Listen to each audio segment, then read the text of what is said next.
चाहे अमेरिका हो या साउथ अमेरिका हो, एशिया हो, अफ्रीका हो, यूरोप हो, हर जगह पे वुमन इज आइदर डिस्क्रिमिनेटेड और शी इज डिसएडवांटेज। ये बहुत ही प्राउड और प्रिविलेज की बात है हमारे लिए, क्योंकि ये जिम्मेदारियां भी हैं और एक अपॉर्चुनिटी भी होती है।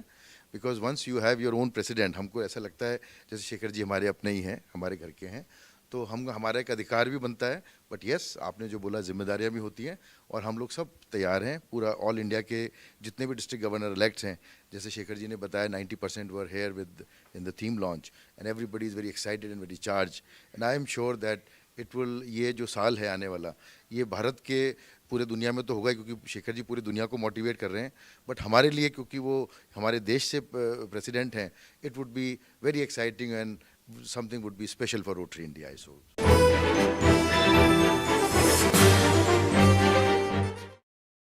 नमस्ते, मैं हूं रविंद्र गौतम और आप देख रहे हैं ब्लंटली स्पीकिंग। हमारे देश से एक और नगीना पूरे विश्व में फिर धूम मचाने जा रहा है। जी हाँ, हम देखते आ रहे हैं कि कई बार हमारे देशों से अलग अलग लोग, अलग अलग बड़े बड़े जो इंटरनेशनल संस्थान हैं, उसके कोई सीईओ बनते हैं तो कोई प्रेसिडेंट बनते हैं। और इस बार हमारे देश से 116 सालों के इतिहास में रोटरी इंटरनेशनल के 5वें रोटरी इंटरनेशनल प्रेसिडेंट हैं शेखर मेहता जी। आज हम लोग उनसे बात करेंगे। शेखर जी, आपका बहुत बहुत स्वागत है। शेखर जी, एक जिस तरह से आप प्रेसिडेंट बनने जा रहे हैं 2021 और 22 के, ये जो मौका आपको मिला है, आपको क्या लगता है कि आने वाले समय में आप अपने टेन्योर में क्या बदलाव करने वाले हैं? देखिए, एक साल में बदलाव की ज़रूरत नहीं पड़ती।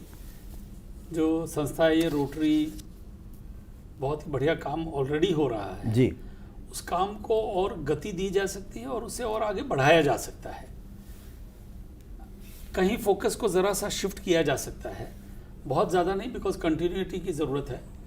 हम 35 साल से फॉर एग्जांपल एक कॉरपोरेट प्रोग्राम पर लगे हुए हैं कि दुनिया से पोलियो हटा देंगे। ये इटसेल्फ में एक बड़ी बात है। 35 साल तक एक ऑर्गेनाइजेशन एक ही फोकस पर रखे, ये बहुत बड़ी बात है। हर कोई अगर बदलाव लाना चाहता तो वो कहते हैं ना, rolling stone gathers no moss, तब शायद हमारे वो हाल हो जाते। तो बदलाव नहीं लाएंगे, लेकिन कुछ ऐड करेंगे। जो हम कर रहे हैं उसके अंदर में कुछ और जी, तो वो वही क्या ऐड ऑन करने जा रहे हैं, क्या बढ़ाएंगे? क्योंकि जो आपने बात कही बिल्कुल सही कही, अगर हम गोल पोस्ट हमेशा चेंज करते रहेंगे तो कुछ भी हम अचीव नहीं कर पाएंगे। करेक्ट। सो बदलाव में देखिए, एक तो ये जो समाज सेवी संस्थाएं हैं वर्ल्ड ओवर में, जैसे इंडिया वगैरह, इन एरियाज के अंदर में मेंबरशिप बहुत बढ़ रही है, लेकिन और जगहों पे मेंबरशिप काफ़ी घट रही है। खासकर अमेरिका, यूरोप वगैरह के अंदर में, इवन जापान के अंदर में। तो मेरा ये फोकस है कि इसे हम गति दें और बहुत तेज़ी से बढ़ाएं। मुझे लगता है ये पॉसिबल है। दुनिया में आज से ज़्यादा शायद सेवा की कभी ज़रूरत नहीं रही। पेंडेमिक ने हमें और ज़्यादा सिखा दिया, समझा दिया कि एक दूसरे के लिए इंसान को रहने की, मदद देने की ज़रूरत है। बिल्कुल। कैसे आदमी अकेला पड़ जाता है और तब दूसरों की ज़रूरत पड़ती है, और ऐसे भी लोग, हर कोई निकल के आए, लोगों की सेवा करी, वही रोटरी करते हैं। तो एक तो वो, यानी कि एक आपका एक है कि मेंबरशिप में ऐड ऑन हो, उसमें इजाफा हो, लोग और जुड़े रोटरी के साथ में, ताकि और ज़्यादा सेवा कर सकें। बिल्कुल। और एक फोकस रहेगा कि हम रोटरी के अंदर में 7 एरियाज ऑफ फोकस हैं। एजुकेशन है, हेल्थ है, एम्पावरमेंट है, कम्युनिटी डेवलपमेंट है, पीस है, एनवायरनमेंट है, वाटर सैनिटेशन, हाइजीन वगैरह, ये सारी चीज़ें हैं। तो हमने इस बार डिसाइड किया है मैंने कि ओवरआर्चिंग थीम जो इन सब की होगी, इन सारे एरियाज ऑफ फोकस के अंदर में, वो होगी empowering the girl. Empowering the girl, okay. Empowering girls, so to say. तो वो इसलिए कि दुनिया भर में, वो चाहे अमेरिका हो या साउथ अमेरिका हो, एशिया हो, अफ्रीका हो, यूरोप हो, हर जगह पे वुमन इज आइदर डिस्क्रिमिनेटेड और शी इज डिसएडवांटेज्ड। तो उसे ज़रा हमें ध्यान देने की ज़रूरत है। और बहुत तरह की प्रॉब्लम्स हैं उनकी। स्टार्टिंग हेल्थ में अगर देखें तो उनके न्यूट्रिशन की बात है, प्रेग्नेंट मदर्स की न्यूट्रिशन की बात है, हेल्थ में देखें तो मेंस्ट्रुअल हाइजीन मैनेजमेंट की बात है, उनके एजुकेशन के अंदर में हमारे देश में ही देखते हैं हम कितना ड्रॉप आउट्स हुआ करते थे, बच्चियों के ज़्यादा होते हैं, फीमेल फिटिसाइड हम जानते ही हैं। इन सारी चीज़ों के अगेंस्ट यानी कि नारी शक्ति के ऊपर आपने काम करने का ठाना है कि हम नारी शक्ति को बढ़ावा देंगे और उसको हम एम्पावर करेंगे। जब आप थीम की भी बात कर रहे थे तो रोटरी में मैंने देखा कि हर साल हर वर्ष एक नई थीम चेंज होती है और इस साल भी एक नई थीम आपने, अभी हमें पता लगा है कि आपने रिवील करी है। तो ये जो थीम नई आई है, ये किस तरह से थीम चुनी जाती है, इस थीम का पर्पस क्या होता है, क्या उद्देश्य होता है, और जो आपने थीम चूज करी है वो किस तरह से थीम बनी और उसका मैसेज क्या देता है वो थीम? देखिए, हम हमेशा जानते हैं एक नारा अगर होता है तो लोगों को बांध लेता है जी।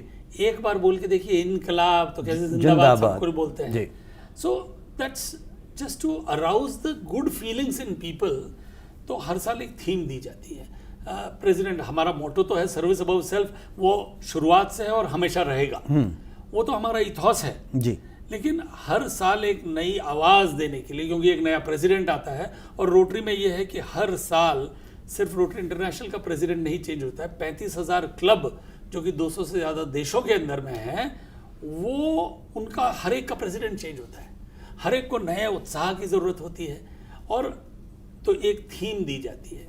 तो करंट ईयर की थीम फॉर एग्जांपल, जो करंट प्रेसिडेंट है वो जर्मनी से, उन्होंने कहा rotary opens opportunities. Last year था रोटरी कनेक्ट्स। मैंने अपने साल, जो कि साल शुरू होगा जुलाई 1 जुलाई से शुरू होगा, उसमें दिया है क्योंकि इंडिया से आते हैं तो थोड़ा सर्विस ओरिएंटेड है और मेरा तो जीवन ही सर्विस ओरिएंटेड हो गया है। So my theme that I have given to the entire Rotary world is serve to change lives. Serve to change life. सेवा से बदले जनजीवन। सेवा से बदले जनजीवन। तो ये जिस तरह से इसका जो थीम हम देख रहे हैं स्क्रीन पे, तो इस थीम को डिज़ाइन कैसे किया गया, इसमें जो एलिमेंट्स यूज़ किए गए वो क्या दर्शाता है, उनका चुनाव कैसे करते हैं? बैकग्राउंड दो मैं ज़रा। मैं बंगाल से आता हूँ मैं राजस्थान से, लेकिन I have always lived in Bengal, और बंगाल से ही स्वामी विवेकानंद आए हैं। और स्वामी विवेकानंद की कुछ एक बातें have left deep impression on me. उन्होंने एक कहा था कि in life always take the position of the donor. So देने का भाव रखो। एंड एक और बात जो मुझे बहुत ही बढ़िया लगती है, वो कहते हैं and the donor should be so humble that देने वाला हाथ जोड़ के कहे क्या मैं दे सकता हूँ। तो जब हम देते हैं तो हम क्या करते हैं, अर्पण ऐसे करते हैं, बिल्कुल हाथ ऐसे रहते हैं। इसलिए वो हाथ अगर आप उस थीम में देखेंगे, हाथ ऐसे है, किसके लिए है, पूरी दुनिया के लिए। तो ऊपर में वो ग्लोब है और नीचे में हाथ है। तो सारी दुनिया में हम सेवा करने के लिए हाथ अपना आगे बढ़ा रहे हैं और वहाँ पर जिंदगियाँ लोगों की बदलना चाहते हैं। So that is the idea. That is the idea. बहुत अच्छा है कि हम अर्पण करते हैं और जब इस तरह से हम पूजा पाठ में करते हैं तो आपने लिया। लेकिन अभी आपने थोड़ी देर पहले कहा था कि हम गोल पोस्ट नहीं चेंज करते हैं, नहीं चेंज करना चाहिए, कहीं हम अचीव नहीं कर पाते हैं अदरवाइज अगर हम चेंज करते रहते हैं हर साल। लेकिन अभी जब आप थीम की हम बात कर रहे थे तो थीम हर साल बदलते हैं, ऐसा क्यों? तो गोल पोस्ट वही है, लेकिन गोल करने का तरीका तो बदल सकता है। तो थीम बदल रही है लेकिन गोल पोस्ट वही है, काम वही करना है। हाँ, कभी उस काम को ज़रा सी अलग दिशा दे दिया आपने। फॉर एग्जांपल मैंने कह दिया कि फोकस गर्ल चाइल्ड पे हुआ, हो सकता है जो नेक्स्ट प्रेसिडेंट है उन्हें भी ये बात अच्छी लगे और विश्व भर में अगर उसका रिस्पांस बढ़िया है तो हो सकता है ये नेक्स्ट ईयर चलता रहे और फिर ये चलने ही लग जाए। और इसके अंदर में तो हमने नया कुछ नहीं कर दिया, ये देखा कि हम बच्चों की सेवा कर रहे हैं, लोगों की सेवा कर रहे हैं, लेकिन ये समझ में आया कि शायद women need more help in these matters. तो हो गया। आज आपने कभी सुना है मेंस एम्पावरमेंट का सेमिनार हो रहा है? नहीं, तो कहते हैं पुरुष, हमने कैसे करेंगे, मतलब पुरुष प्रधान देशों की हम बात करते हैं और फिर ऐसे केस में हम कैसे कह सकते हैं? तो फिर विमेन्स एम्पावरमेंट की बात करते हैं। तो बस वही मुझे लगता है कि ये एम्पावरमेंट की चीज़ जिंदगी भर तो नहीं होनी चाहिए। कुछ सालों में हम ऐसी जगह आ जाएं जहां हम इक्वल रहें।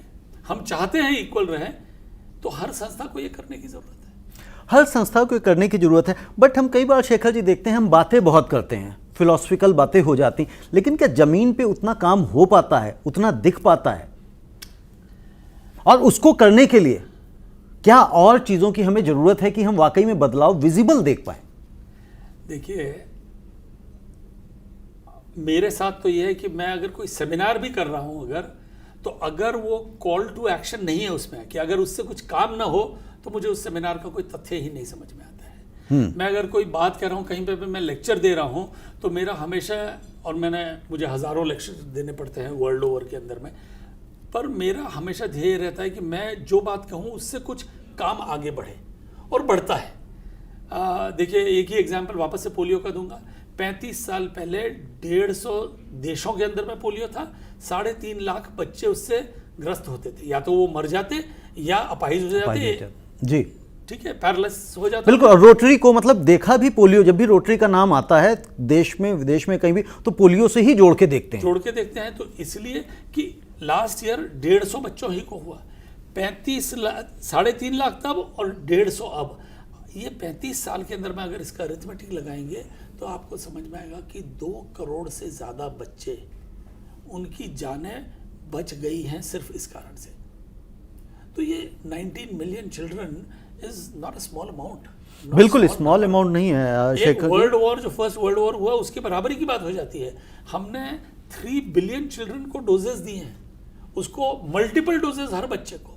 हर साल जब NID हुआ है यहाँ पर, हमारे रोटेरियंस रस्तों पर आए हैं, उन्होंने डोजेस दिए हैं, घर घर जाके डोजेस दिए हैं, तो उस काम को करते गए हैं। तो ये काम करते हैं लोग, और फिर अगर उन्हें ये दिखता है। और एक और कारण है, मैं उस कंट्री से आ रहा हूँ जहाँ सेवा प्रधान है रोटरी जापान में सेम नहीं है, जर्मनी में सेम नहीं है, बिकॉज जापान में उन्हें करने की ज़रूरत नहीं है, ना देश में ज़रूरत है, और तो वो क्लब चाहे भी तो क्या करेंगे, ना ही उस तरह से अमेरिका में उतनी ज़रूरत है। लेकिन हमारे देश में ज़रूरत है, तो हम सब रोटेरियंस यहाँ पर सेवा प्रधान हैं। तो यहाँ से अगर कोई प्रेसिडेंट आया है तो वो तो सेवा की ही बात करेगा, और सेवा का काम बढ़ेगा जी, और बढ़ता है, बहुत काम होता है। बिल्कुल, सेवा की मुझे लगता है कि ज़रूरत है हमारे देश में, और शायद हमारे जैसे कुछ और भी देशों में होगी, क्योंकि आप जब चूँकि एक पूरे इंटरनेशनल के प्रेसिडेंट बने हैं, 200 देशों के बने हुए हैं, तो जाहिर सी बात आपको सब देशों को बराबर से देखना होगा। कोई ये नहीं हो सकता, मैं समझता हूँ कि आप भारत देश से आते हैं तो भारत देश को ज़्यादा प्राथमिकता देंगे, दूसरे देशों को कम देंगे, ऐसा नहीं होगा। दूसरे और तीसरे नंबर पे देश आपको, अगर भारत के मुकाबले आप सर्विस की अगर हम बात करते हैं, तो वो कौन से देश आप देखते हैं कि रोटरी के लिए उनमें प्राथमिकता देना भी ज़्यादा जरूरी होगा, और किस तरह की? मुझे लगता है एक तो साउथ एशिया में ही ज़रूरत है, तो बांग्लादेश, नेपाल, पाकिस्तान, श्रीलंका, उसके बाद अगर हम और जाएं तो अफ्रीका में बहुत ज़रूरत है। अफ्रीका में तो यहाँ से कहीं ज़्यादा ज़रूरत है। हमारे देश में तो बहुत कुछ हो रहा है, लेकिन क्योंकि इतना बड़ा देश है कि गवर्नमेंट कुछ भी करे, कितना भी करे, उन्हें सिविल सोसाइटी की ज़रूरत पड़ती है। तो सिविल सोसाइटी हर जगह पे ही इन्वाइटेड रहती है, and rotary because of its networking ability, आज 1.5 लाख से ज़्यादा रोटेरियंस हैं, और सब बहुत वेल कनेक्टेड रोटेरियंस हुआ करते हैं, उनकी फैमिलीज़ हैं। हमारी यूथ विंग को जोड़ें तो और 1 लाख जुड़ जाते हैं, उनसे यंगर को जोड़ें तो और 1 लाख शायद जुड़ जाएंगे। अगर लेडीज़ विंग को हम जोड़ें तो उसके अंदर में और 75,000 या 60,000 या 75,000 जुड़ जाएंगे। तो सब मिला के 3-4 लाख फैमिलीज़ इसके अंदर में जुड़ जाती हैं, which is not a small number. और हर एक की इच्छा है कि कुछ ना कुछ करें, कुछ ज़्यादा करते हैं, कुछ कम करते हैं। जी, जो अभी हमें बताया गया, सुनने में आया कि जो रोटरी की, जो इंटरनेशनल रोटरी की थीम रिवील की गई है, जो आपके ईयर के लिए है, तो वो थीम 116 वर्षों में पहली बार अमेरिका से बाहर किसी देश में रिवील करी गई है, अनाउंस करी गई है। तो और वो भी भारत देश में। तो कहीं ऐसा तो नहीं आप प्रेसिडेंट हैं तो इसलिए ही इंडिया में हुई है ऐसा? नहीं, ऐसा कुछ नहीं है। ये तो सर्कमस्टांसेस ही दुनिया के अभी ऐसे हो गए हैं कि आदमी ट्रैवल नहीं कर सक रहा है। ये थीम रिलीज यूएस में हर साल होती है, क्योंकि यूएस के अंदर में हमारा हेड ऑफिस है, और हम करीब 2000 लोग पूरी दुनिया से इकट्ठे होते हैं। उन 2000 में से करीब 700 लोग अमेरिका के ही होते हैं, because America number 1 country as far as membership is concerned, India is number 2। हमारा स्टाफ वहाँ पर है, 100-150 स्टाफ उस इवेंट के लिए आते हैं जिस दिन थीम रिवील होती है। और ये थीम रिवील जब होती है तो दुनिया भर के जो गवर्नर्स हैं, जो कि रोटरी पूरे विश्व में 535 अप्रॉक्सीमेटली डिस्ट्रिक्ट्स में डिवाइडेड है, तो उसका जो एडमिनिस्ट्रेशन देखता है उसे डिस्ट्रिक्ट गवर्नर कहते हैं। तो इन सब की ट्रेनिंग होती है, तो इन सबको अपने पार्टनर के साथ में यूएस बुलाया जाता है ट्रेनिंग देने के लिए। तो इस साल पहली बार ओरलैंडो में होने वाली थी, लेकिन क्योंकि ओरलैंडो में कोई जा नहीं सक रहा था बिकॉज ऑफ द पेंडेमिक, तो फिर ये हुआ कि इसे वर्चुअली प्रेजेंट किया गया है पूरे वर्ल्ड के लिए। लेकिन क्योंकि मैं इंडिया में हूँ और इंडिया में पेंडेमिक की thanks to the government I think situation control में है, लोग अब ट्रैवल कर रहे हैं। मैं भी पहली बार इसी इवेंट के लिए कैलकाटा से दिल्ली आया। इंडिया के सारे जो गवर्नर्स हैं उनमें से 90% यहाँ पर थे एंड उनके लिए बहुत बड़े उत्साह की बात होती है। देखिए, रोटरी एक वॉलंटरी ऑर्गेनाइजेशन है, यहाँ सिर्फ जिगर और उत्साह दो ही चीज़ चाहिए, और ऑफ कोर्स सिंसियरिटी, मेहनत तो उसके बाद आती है, लेकिन शुरुआत करज से चाहिए और उसके बाद में उत्साह होने की। इनिशिएट करना तो ये जरूरी है, उसके बाद चीज़ें फिर हो ही जाएंगी। तो वो रिवील जो हुआ इस बार यहाँ पर जब रिवील हुआ तो मैं खुद प्रेजेंट बाई चांस इंडिया में था और यूएस में नहीं था। ओके। तो इसलिए यहाँ के जो लोग हैं उन्हें इस बात का, जो रोटेरियंस है उन्हें ये लगता है कि भाई इंडिया में पहली बार रिवील। तो अच्छी बात है, बट उनको खुशकिस्मत है कि हम उनके देश का एक प्रेसिडेंट बन रहा है रोटरी इंटरनेशनल से, इतनी बड़ी संस्था से, और उनका जो रिवील भी हुई है, जो थीम वो यहाँ से हुई, तो मैं समझता हूँ उनको खुश होने का हक है। जो एक और मैं वर्ड सुन रहा हूँ, शेकर्स एंड मूवर्स, ये कोई एपिसोड आने जा रहा, सीरियल है, क्या है ये कुछ साल पहले मेरे को एक स्पीच देने के लिए कहा गया था जहाँ पे 25,000 लोग थे थाईलैंड में।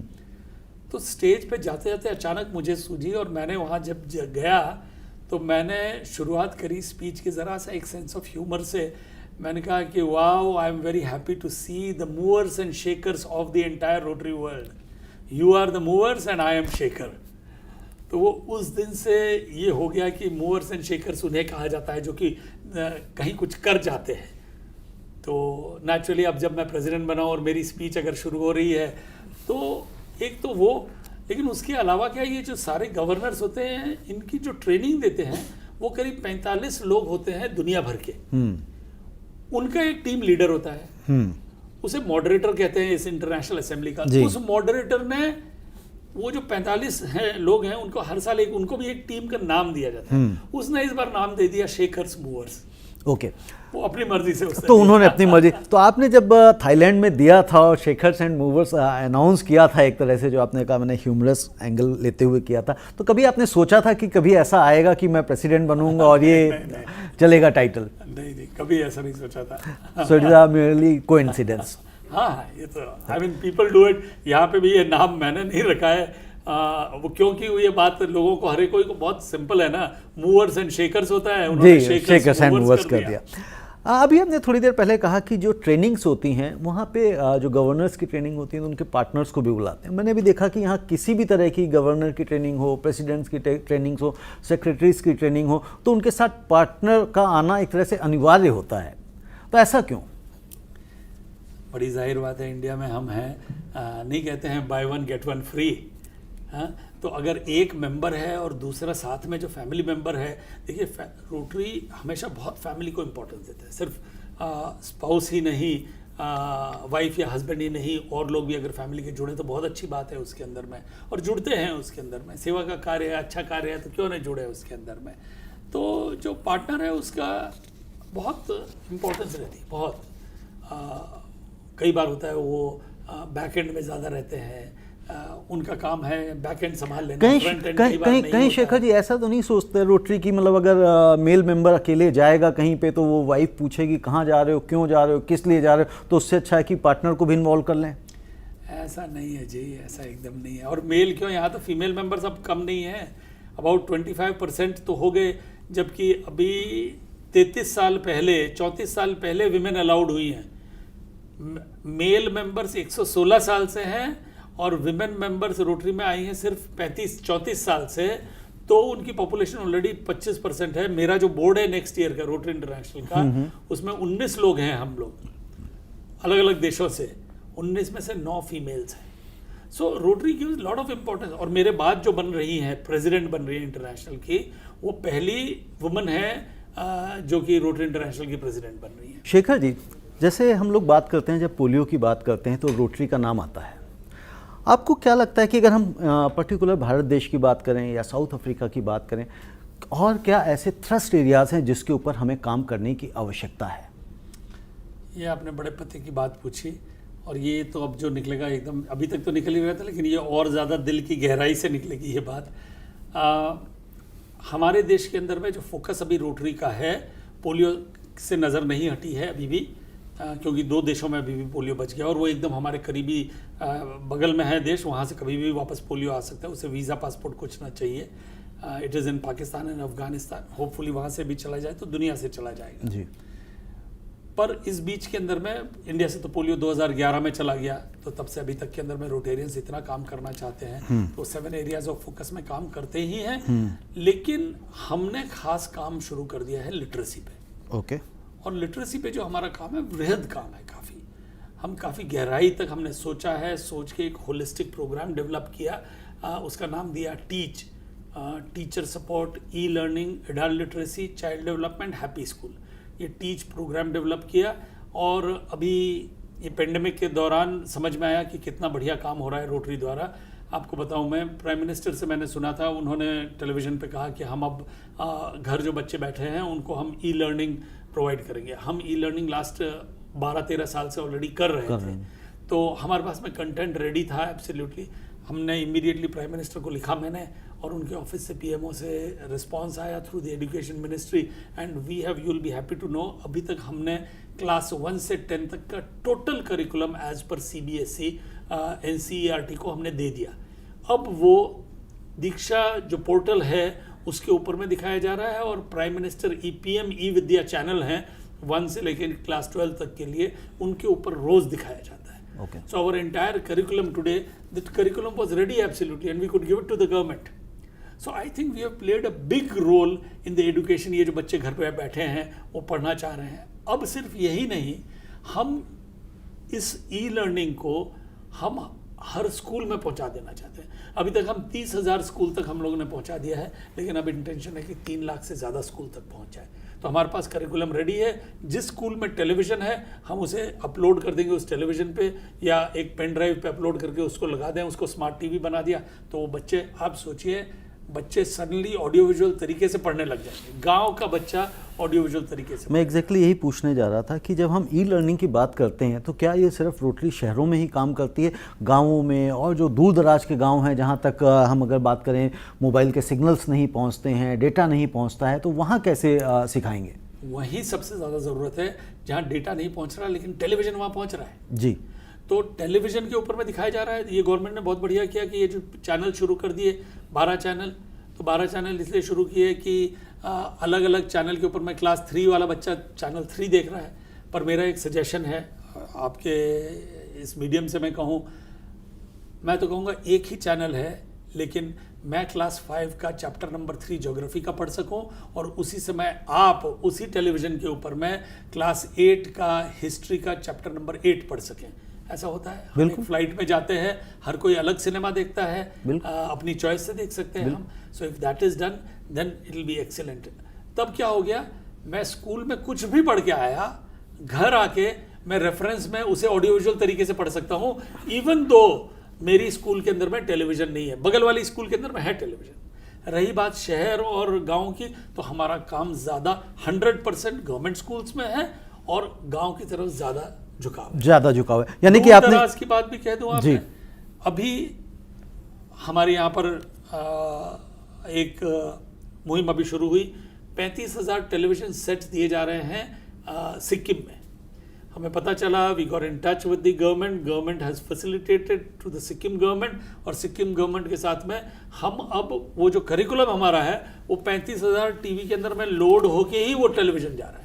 तो अब सिक्किम दूर दराज एरिया के अंदर में भी हर जगह पहुंच गया, गांव में पहुंच जाएगा उन लोगों के पास में, शहर में पहुंचेगा वहां पर। यानी कि ये आपका कहने का मतलब ये रहा, आपकी बात से मैं समझा कि ये सिर्फ ई लर्निंग है, लेकिन ये डेटाबेस नहीं है, ये ड्राइव के साथ में जा सकता है और किसी के पास जो हार्डवेयर है उसके हिसाब से पहुंच सकता है, एक्सेसिबल है।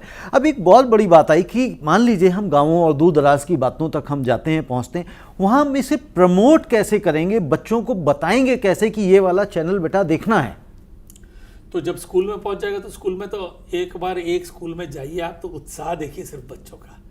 उनको, किसी भी बच्चे को घर पे देखिए ना, आप उसको पढ़ाइए और उसको आप आईपैड दे दीजिए हाथ में, क्या वो आईपैड पे तरफ ही जाएगा?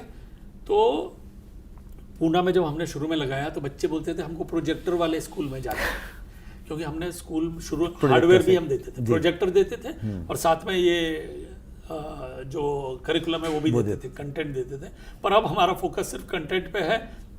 हार्डवेयर गवर्नमेंट लगाए, सॉफ्टवेयर हम देने के लिए तैयार हैं free of cost anywhere in India, and now we are even taking it outside India. एक चीज और बता दूं आपको लिटरेसी ही पे, वो बहुत जरूरी है कि हमने एजुकेशन मिनिस्टर से लेके हर किसी से वादा किया और प्राइम मिनिस्टर को लिख के भेजा है।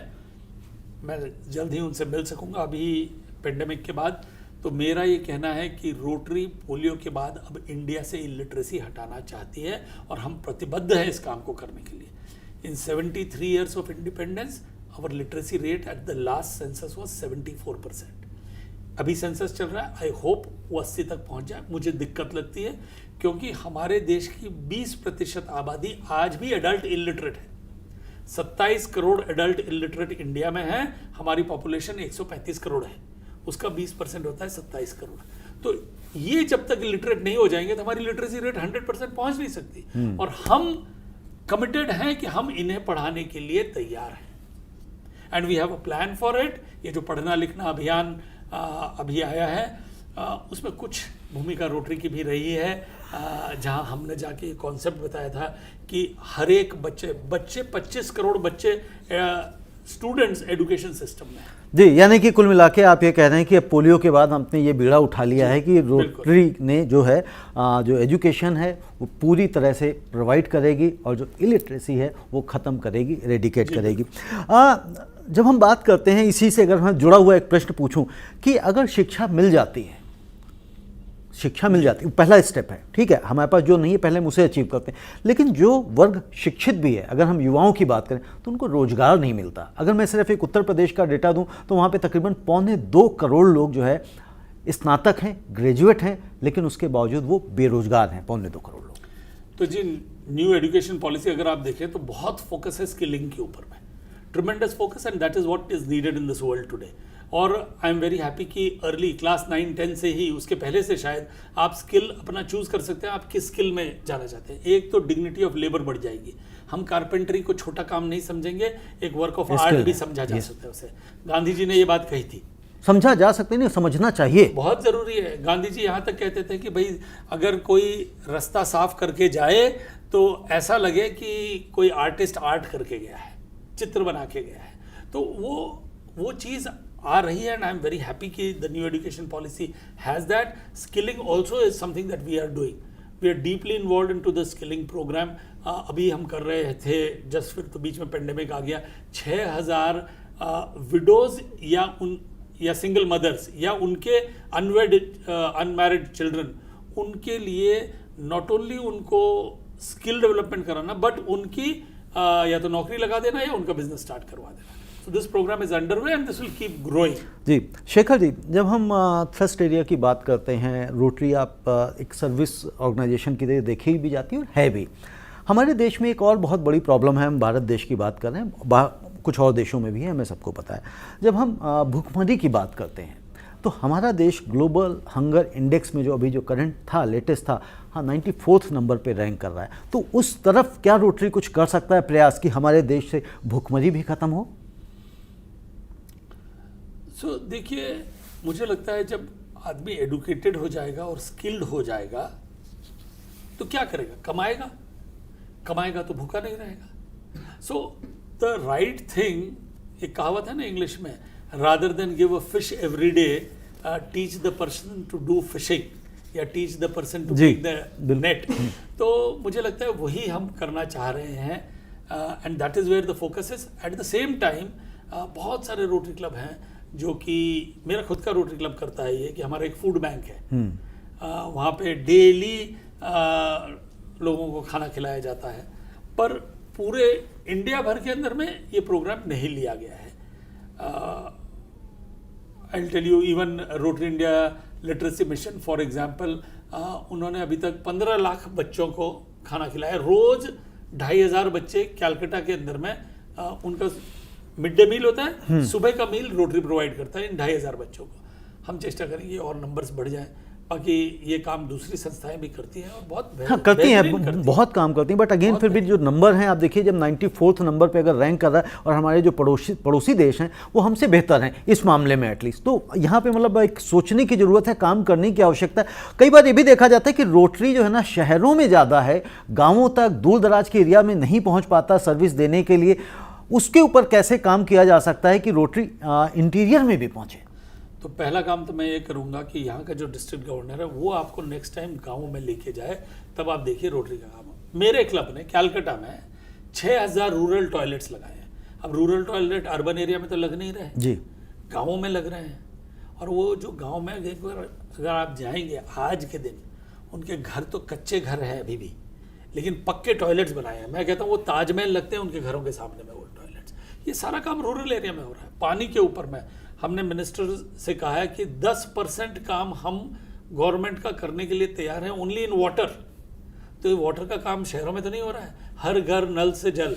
5000 विलेजेस के अंदर में हम ये काम करने के लिए तैयार हैं। देश में 1 लाख वाटर बॉडीज़ को रेजुविनेट किया जाएगा। हमने मिनिस्टर से कहा है गजेंद्र शेखावत जी से, 10,000 उसके अंदर में रोटरी के जिम में, ये तो गाँवों में जाके होगा। चेक डैम्स बनने वाले हैं, 1 लाख का प्लान है नेक्स्ट 5 साल के अंदर में गवर्नमेंट का। हमने कहा हम 10,000 करने के लिए तैयार हैं। Now these are big things we are saying. आप जो कह रहे थे कि नेक्स्ट क्या चीज़ पे फोकस है, सो मुझे बड़ा गर्व होता है रोटरी की कैपेसिटी के ऊपर में। I mean with all humility 10% काम कह देना कि हम ये करेंगे और फिर उसके प्रतिबद्ध रहना। एंड मैं एज द इनकमिंग प्रेसिडेंट अगर इस बात को कह रहा हूँ तो आप समझ सकते हैं कि I have based this on ground reality where our members are ready to do this work. When I say we will want to make India totally literate, we have a plan for it. अगर हमने कहा कि e-learning हम हर जगह पे हर state में पहुंचाना चाहते हैं तो we already have a plan and we are already implementing it. So there are plans. एक सोच बड़ी रखने की बात है। मैं हर जगह कहता हूँ ख्वाब बड़े होने की ज़रूरत है। बड़े ख्वाब बिना काम नहीं होता। ख्वाब बड़े होने चाहिए, तभी आप कहीं पहुंचेंगे, तभी आप उसे करने का सोचेंगे भी। जी शेखर जी, कोरोना अभी जो चला, मार्च से हमारे यहाँ लॉकडाउन शुरू हुआ, उसके बाद इसे महामारी पूरे विश्व में फैला, तो कोरोना को क्या आप वाकई में महामारी मानते हैं, और मानते हैं तो क्यों मानते हैं, कारण बताइए। जिसने पूरी दुनिया को घुटने टेकने पर मजबूर कर दिया जिस बीमारी ने, क्यों, मतलब क्यों कभी आपने सोचा था कि मेरा एक्चुअली मैं इसलिए पूछ रहा हूँ क्योंकि इसके आगे एक नेक्स्ट क्वेश्चन है, इसलिए मैं पूछ रहा हूँ क्यों घुटने टेकने पे मजबूर कर दिया, क्यों हमने उसे महामारी माना। ये इतने हर देश में एक साथ फैले, कहीं एक जगह पे रहे तो बात अलग होती है, then it's not a pandemic. But जब साइमल्टेनियसली पूरे विश्व में फैल जाए, यानी कि शेखर जी, हम मैं जो कहना चाह रहा था ये कहना कि इस कोरोना से लोग मर रहे थे, जो जाने जा रही थी, इसलिए हमने उसको खतरनाक माना। कोरोना से अगर हम इंडिया की बात करते हैं, पिछले 10 महीने में जब से कोरोना यहाँ पे फैला है और जब से मौतें होना यहाँ पे शुरू हुई हैं, तकरीबन 1,53,000 लोगों की मृत्यु हुई है कोरोना से। काफ़ी हैं, और शायद हमें इसलिए डरे भी, घबराए भी, परेशान भी हुए। 2019 का जो हमारे पास डेटा है, एक और महामारी है जो अनआइडेंटिफाइड है। कोरोना की वैक्सीन आ गई है, 1,53,000 लोग मारे गए, और उससे लगभग उतने ही लोग हर साल मरते हैं। 1,51,000 लोग 2019 में मारे गए सड़क दुर्घटना में, रोड एक्सीडेंट्स में। क्या वो उसे हम महामारी नहीं मानते? और अगर महामारी अगर हम उसे माने तो हम कैसे उसे ख़त्म करेंगे, कैसे उसे रेडिकेट करेंगे? देखिए, बहुत अच्छी बात आपने कही। ये दो टोटली डिफरेंट चीज़ें हैं। ये महामारी इन्फेक्शियस है। वो जो 1,53,000 की डेथ हो रही थी ना, अगर महामारी के कारण 1,53,000 पे अगर कंट्रोल नहीं किया जाता तो ये 15 लाख पे पहुंच जाता ये नंबर। लेकिन क्योंकि कंट्रोल कर लिया गया और ये थोड़े दिन में ख़त्म हो जाएगा। ये एक ऐसी चीज़ है जिसे शायद 2 साल 3 साल के अंदर में हम कंट्रोल में ले आएंगे। अब रही मोटर दुर्घटना, मैं वो भी कह रहा हूँ, वो भी इन्फेक्शियस मैं आता हूँ जी, उस पर भी आता हूँ। I hope and wish, and I must say Nitin Gadkari ji has done a great job as far as development of roads etc. are concerned. देखिए, इंडिया में रोड्स वगैरह आज से 15 साल पहले देखिए और रोड्स आज के दिन देखिए, हाईवेज आउटस्टैंडिंग हो गए हैं। अब ये हमें अपने आप को ज़रा सा डिसिप्लिन करने की ज़रूरत भी है। ये इसमें से आधी दुर्घटनाएं हमारे इनडिसिप्लिन के कारण होती हैं। आप देखेंगे हाईवे के ऊपर भी एक ट्रैक्टर उल्टे साइड से आ जा रहा है या एक साइकिल वाला उल्टे साइड से आ जा रहा है। क्यों? वो देखता है इतना आगे जाके मैं घूम के आऊँगा, इससे अच्छा थोड़ा सा ही तो है। लेकिन वो थोड़े से ही के अंदर में कितना नुकसान हो जाता है। मैं शेखर जी यहीं पे आ रहा हूँ। ये ठीक है, हम सारी चीज़ें समझ रहे हैं कि ये सिम्टम्स हैं, ये कारण हैं, कॉजेज़ हैं, लेकिन हमने कहा कि हमें डिसिप्लिन होने की आवश्यकता है। हमारा देश, या मुझे लगता है पूरे देश में, जब तक डंडे से नहीं लोगों को तैयार किया जाता है तब तक डरते नहीं। हमारे देश के ही लोग अगर यूएस जाते हैं, बाहर और किसी जापान में जाते हैं, तो वहाँ जाके तो वो ड्राइविंग भी अच्छे से करते हैं, सड़क भी ढंग से पार करते हैं, थूकने की भी हिम्मत सड़क पे नहीं करते हैं हम। और यहाँ आते ही हम कुछ भी करने को तैयार रहते हैं। देखिए, दो नज़रिए देखने के, या तो हम देखें कि आधी ग्लास भरी हुई है और या आधी ग्लास खाली है। मुझे हमेशा आधी भरी हुई ही दिखती है। I feel everything will not happen at one time in a country. Rome was not built in a day. दुनिया में हर चीज़ की एक साइकिल है, देशों की भी साइकिल है। प्रयास तो करना पड़ेगा ना, कोशिश तो करना पड़ेगा। ये देखिए, सड़कें अच्छी हो जाना, दैट इज़ वन प्रयास जी टुवर्ड्स दैट। धीरे धीरे डिसिप्लिन भी आने लगेगा। अब शुरू करते हैं, फिर कभी पिछड़ जाते हैं, फिर शुरू करते हैं, कभी पिछड़ जाते हैं। आज स्वच्छता एक ऑर्डिनरी चीज़ है। आई मीन सोचिए, देश के प्राइम मिनिस्टर को बोलना पड़ रहा है जी रास्ते पे मत थूकिएगा। इससे क्या हुआ? इससे नतीजा हुआ, आप अब क्या रास्ते पे अगर कुछ खा रहे हैं तो फेंकते हैं आप रास्ते पर? नहीं फेंकते हैं। सडनली दिमाग के अंदर में ये बैठ गया, यार ये नहीं फेंकना है। स्वच्छता की बात धीरे धीरे आने लग गई दिमाग में। तो जो चीज इतने दिनों से पटरी से उतर गई थी, उसे पटरी पे लाने में जरा सा समय लगेगा। तो यानी कि गवर्नमेंट, हम सबको करना होगा। गवर्नमेंट एटलीस्ट अवेयर करे। अभी पीछे जो मन की बात थी, वहां पे प्रधानमंत्री जी ने कहा था, इस सड़क दुर्घटना के बारे में उन्होंने बात कही थी कि हमें इससे बचने की जरूरत है, हम इसे कर सकते हैं। और मुझे ऐसा लगता है कि अगर जो ट्रेनिंग्स प्रोग्राम से, जिस तरह से डिसिप्लिन, लोगों का अवेयरनेस शायद नहीं है कि हमें ये करना है या नहीं करना, अगर वो सिखाया जाए, इस तरह के सेमिनार्स किए जाएं, अवेयरनेस प्रोग्राम किए जाएं, तो मैं समझता हूं लोगों को समझ में आएगा। अगर उसको हम कंपैरिजन दें कि भाई एक तरफ कोरोना से 1,53,000 मर गए लोग, और उसके बाद नंबर कम हो रहे हैं, लेकिन सड़क दुर्घटना से 1,51,000 1,50,000 लोग मर रहे हैं, और वो नंबर्स हैं जो सिर्फ और सिर्फ हमारे डेटा में हैं। ऐसे बहुत सारे और नंबर्स भी हो सकते हैं जो केस रजिस्टर्ड नहीं हुए होंगे, या एक्सीडेंट के बाद 4-6 महीने के बाद लोग सर्वाइव नहीं कर पाए होंगे, तो वो नंबर्स भी हैं। और उसमें लोग अपाहिज भी कितने हो जाते हैं, कभी व्हीलचेयर पर रह जाते हैं या कभी हमेशा के लिए बिस्तर पे ही हो जाता है। देखिए, मैं कहता हूँ कई बार, ये जहाँ हम लाइसेंस जब देते हैं ना, उस परीक्षा को और कड़ा होने की ज़रूरत है, और वहाँ पर सॉफ्ट स्किल भी समझाने की ज़रूरत है। बहुत पहले एक कैंपेन निकला था, smile while you are driving. मैं कलकत्ता में देखता हूँ जितने बस ड्राइवर हैं, लगता है गुस्से में है एकदम। सभी कहीं हैं, सारे देश में। क्यों हो भाई? खुश होकर गाड़ी चलाओ ना, स्माइल करते हुए गाड़ी चलाओ ना, कोई ज़रूरत नहीं। पीछे से हॉर्न दे देते तो हम अपनी स्पीड बढ़ा देते हैं। अरे जगह दे दो ना उसे। रेस तो नहीं है, रेस पे जाओ तो पीछे आ जाओगे तुम, और यहाँ पर रेस कर रहे हो सड़क के ऊपर में। तो ये बातें अगर उन्हें समझा दी जाए, देखिए अगर आप अभी ड्राइविंग टेस्ट देने जाइए, अगर आप चौराहे पे हॉर्न नहीं बजाएंगे तो आपको लाइसेंस नहीं मिलेगा। विदेश जाइए, हॉर्न बजाएंगे तो लाइसेंस नहीं मिलेगा। तो हमारी वो जो परीक्षा की जगह है उसे ही ठीक करने की, यानी कि हमारी जो बेसिक रिक्वायरमेंट है, जब लाइसेंस दिया जाता है तो उसको ठोक बजा के अच्छी तरह से ट्रेनिंग देने के बाद ही दिया जाना चाहिए, ताकि जब वो बंदा लाइसेंस लेके निकले तो किसी को मारने के लिए ना निकले, सड़क गाड़ी को चलाने के लिए निकले। मारने के लिए तो कोई नहीं निकलता है, लेकिन वो और ध्यान रखे। और गाड़ी चलाने का नियम होता है, दूसरे को करने दो। इस पे भी रोटरी कुछ कर सकता है, बहुत कर सकता है जी। और बहुत साल पहले मैंने ये सोचा भी था कि हम करेंगे, लेकिन कई बार होता है कुछ चीज़ें छूट जाती हैं। तो मैं कहना चाहता हूँ, सिर्फ रोटरी को ही नहीं, any civil society can do this. They can, the government can prepare a curriculum, very easy. हम प्रिपेयर कर सकते हैं, नहीं डेफिनेटली कर सकते हैं, बट आप और फिर ये हो जाए कि भाई आपने लाइसेंस तो आपको मिल गया, अगर आप इस ट्रेनिंग के थ्रू जाएंगे, ये सर्टिफिकेट आपको मिलेगा, तो आपको 200 रुपया एज ड्राइवर आप हैं, या 500 रुपया आपको एक्स्ट्रा मिलेगा कहीं पे भी। उसे हम सिंपल सी चीज़ें सिखाएं। अगर टैक्सी ड्राइवर है, अगर गेट खोल दिया उसने, या आपको गुड मॉर्निंग कह दिया या नमस्कार कर दिया, तो उसका कुछ नहीं किया, लेकिन एक एक्सपीरियंस तो आपका भी अच्छा हुआ, और हर कोई फिर बिल्कुल शेखर जी, यानी कि मतलब एक तरह से इसको इस तरह से भी देखा जाएगा, इस तरह की ट्रेनिंग्स हो, ट्रेनिंग इंस्टीट्यूट हो, और वहां से जब टेस्ट पास करके जाएगा तो ही लाइसेंस मिलेगा, अदरवाइज ना मिले, ऐसे भी कर सकते हैं। शेखर जी, एक लास्ट क्वेश्चन आपसे। हम पीछे हमारे प्रधानमंत्री जी कह रहे थे कि भारत 2020 में विश्व गुरु बनेगा, तो चलिए थोड़ा सा पेंडेमिक आ गया, हम पिछड़ गए, बट 2021 में शेखर मेहता जी विश्व गुरु बन गए रोटरी के। मैं कोई विश्व गुरु नहीं बनाऊं। Not at all. क्यों आप पूरे जितनी भी कंट्रीज हैं सभी के प्रेसिडेंट बन गए, आप तो विश्व गुरु तो कहलाएंगे। नहीं जी, नॉट एट ऑल। हम यहाँ पर सेवा का काम कर रहे हैं and I think that is what it is. पर जहाँ तक हमारे देश का विश्व गुरु होने की बात है, तो वो आपने कविता, आपको ध्यान होगी, जगह हम लगे जगाने विश्व, लोक में फैला फिर आलोक। तो ये देश की हिस्ट्री है, but at the same time I say we should not live only in history, we should learn from it and bring ourselves back to that. And I must compliment the government that वो इस तरफ से सोच है। मैं इतना खुश हूँ इस बात से कि हमारे देश ने ये डिसाइड किया कि हम इतने देशों को हम वैक्सीन फ्री देंगे। इसका मतलब क्या हुआ? We are world leaders today in making the vaccine and not just making the vaccine, we are showing that we are benevolent, हम दे रहे हैं दूसरों को। सो आज एक चीज में हुआ है, कल 2 चीज में होगा, 10 चीज में होगा।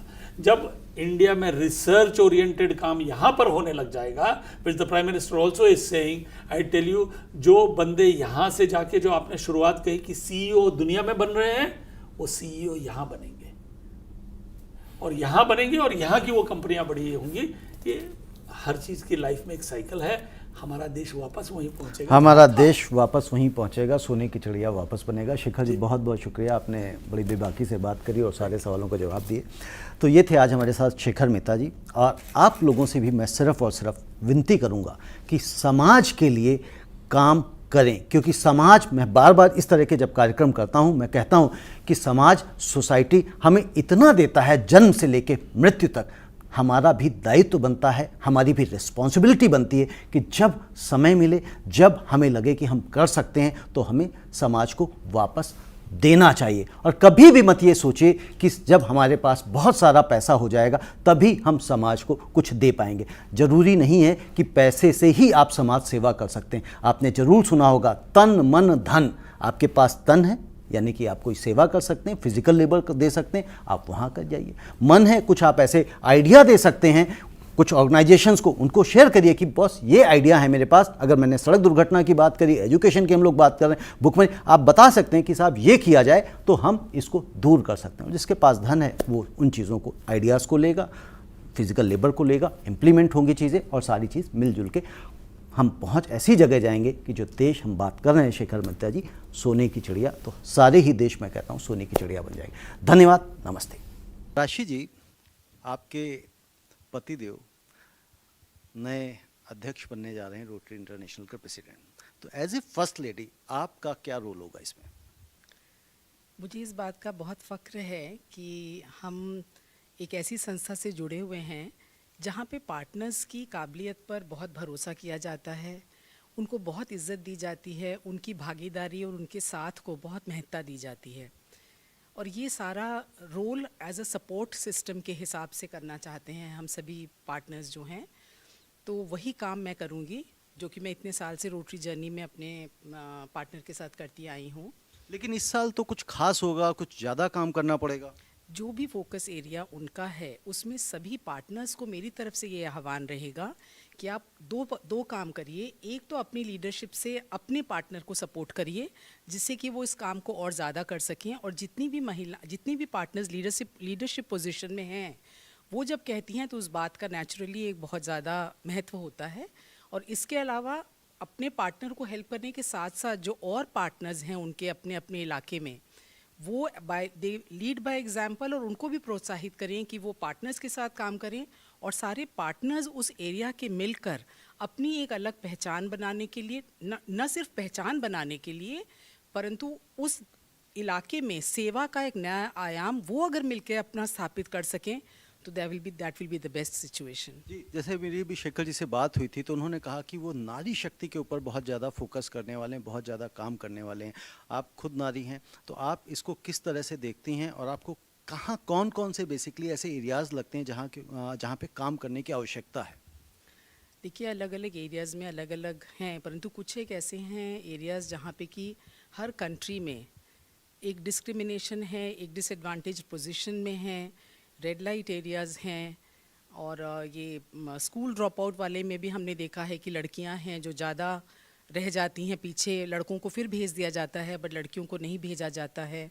इस तरह के जितने भी एरियाज़ में जहाँ पे हमेशा, प्लस ये फीटस जो है, लेडी गर्ल फीटस को जो मार दिया जाता है, ये सभी जगह लेडीज़ का, बच्चों के शुरुआत से गर्ल चाइल्ड के लिए जो एक हमारी मानसिकता है उसको हम देखें तो हर क्षेत्र में है। तो मुझे लगता है किसी भी क्षेत्र में आप जाएंगे तो उसमें कुछ न कुछ करने के लिए ज़रूर होगा। जरूर होगा। एक और चीज़, जिस तरह से हम बात कर रहे हैं यहाँ पे, तो जो नारियाँ हैं, जो शक्ति हम बात कर रहे हैं नारी शक्ति की, तो देश की महिलाओं को और पूरे विश्व की महिलाओं को आप क्या संदेश देना चाहती हैं कि उन्हें क्या करना चाहिए जिससे नारी शक्ति की कभी बढ़ावा, जो विमेन एम्पावरमेंट की बात करते हैं, वो कभी आवश्यकता ना पड़े? क्योंकि अगर हम अपने देश में देखें तो अगर हम देवियों को देखते हैं तो दुर्गा, हर मतलब देवी जो है, दुर्गा, चाहे सरस्वती की बात करें, लक्ष्मी की बात करें, यानी कि जो हमें सबसे आवश्यक होता है वो देवियों के पास ही अधिकार है। तो हमें क्यों विमेन एम्पावरमेंट की आवश्यकता पड़ रही है? वो हमारी मानसिकता के ऊपर है। मुझे लगता है इसमें पर्सनली, मैंने पहले भी कहा है कि मैं particularly women empowerment as empowerment को उतना ज़्यादा नहीं देखती हूँ। मुझे लगता है कि साथ मिलके चलने की बात है। ना मैन एम्पावरमेंट की ज़रूरत होनी चाहिए, ना विमेन एम्पावरमेंट की। मैन की नहीं ज़रूरत है, लेकिन सब जगह मुझे ये लगता है साथ मिलके चलने की ज़रूरत है। कहीं भी ये नहीं, जैसा कि शेखर ने बताया कि उनके बोर्ड में 9 महिलाएं हैं, तो हम उस दिशा की ओर बढ़ रहे हैं। पर हर दिशा की ओर बढ़ने में और अपनी जगह पर पहुंचने में वक्त लगता है। उसमें हम सबको मिलके जो काम करना है वो करना है। यानी कि आप वीमेन एम्पावरमेंट या मेन एम्पावरमेंट की नहीं, आप कहते हैं कि जेंडर इक्वलिटी की बात होनी चाहिए ताकि सभी को बराबर दर्जा मिले। बहुत बहुत धन्यवाद।